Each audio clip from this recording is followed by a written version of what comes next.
ಇನ್ನೊಂದು 30ಕ್ಕೂ ಹೆಚ್ಚು ವಿದ್ಯಾರ್ಥಿಗಳು ಅಸ್ವಸ್ಥಗೊಂಡಿರುವಂತಹ ಘಟನೆ ಮೈಸೂರಿನಲ್ಲಿ ನಡೆದಿದೆ ಅನ್ನುವಂತಹ ಡೀಟೇಲ್ಸ್ ಲಭ್ಯ ಆಗ್ತಾ ಇದೆ.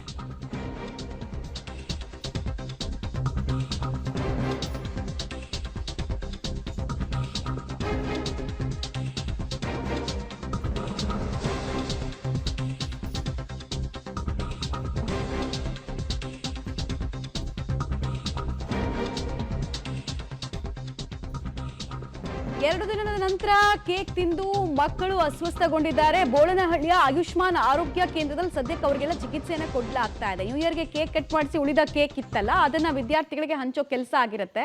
ಸೊ 30 ಜನ ವಿದ್ಯಾರ್ಥಿಗಳು ಪಾಪ ಅದನ್ನು ತಿಂದಿರ್ತಾರೆ. ಆದರೆ ಆ ಕೇಕ್ನಲ್ಲಿ ಪ್ರಾಬಬ್ಲಿ ಸಮಸ್ಯೆ ಇದ್ದಿದ್ರಿಂದ ಅಥವಾ ದೇಹದ ಆರೋಗ್ಯ ಸ್ಥಿತಿಗೆ ಮಾರಕವಾಗುವಂತಹ ಅಂಶಗಳು ಕೇಕ್ನಲ್ಲಿ ಉತ್ಪತ್ತಿ ಆಗಿದ್ರಿಂದಲೋ ಏನು ಕಥೆನೋ ಗೊತ್ತಿಲ್ಲ. ಆದರೆ ಆ ವಿದ್ಯಾರ್ಥಿಗಳು ಎಲ್ಲರ ಮೇಲೂ ಅಡ್ವರ್ಸ್ ಎಫೆಕ್ಟ್ ಆಗಿದೆ ಅನ್ನೋದು ಗೊತ್ತಾಗ್ತಾ ಇದೆ. ಹೀಗಾಗಿ ಆ ಪೋಷಕರು ಕೂಡ ಆತಂಕದಲ್ಲಿದ್ದಾರೆ, ವಿದ್ಯಾಸಂಸ್ಥೆಯ ಟೀಚರ್ಸ್ ಕೂಡ ಆತಂಕದಲ್ಲಿದ್ದಾರೆ. ಸದ್ಯಕ್ಕೆ ಅವ್ರಿಗೆಲ್ಲರಿಗೂ ಕೂಡ ಆಸ್ಪತ್ರೆಯಲ್ಲಿ ಚಿಕಿತ್ಸೆಯನ್ನು ಕೊಡಿಸಲಾಗ್ತಾ ಇದೆ.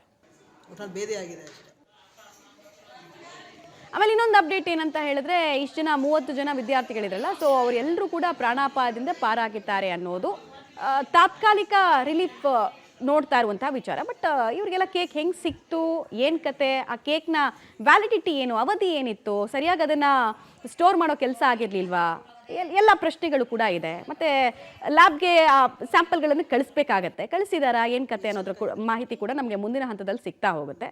ಸದ್ಯಕ್ಕೆ 30 ಜನ ವಿದ್ಯಾರ್ಥಿಗಳು ಪ್ರಾಣಾಪಾಯದಿಂದ, ಸಾವಿನ ದವಡೆಯಿಂದ ಪಾರಾಗಿದ್ದಾರೆ ಅನ್ನೋದು ರಿಲೀಫ್ ಸಿಗ್ತಾ ಇರುವಂತಹ ವಿಚಾರ ಆಗ್ತಾ ಇದೆ.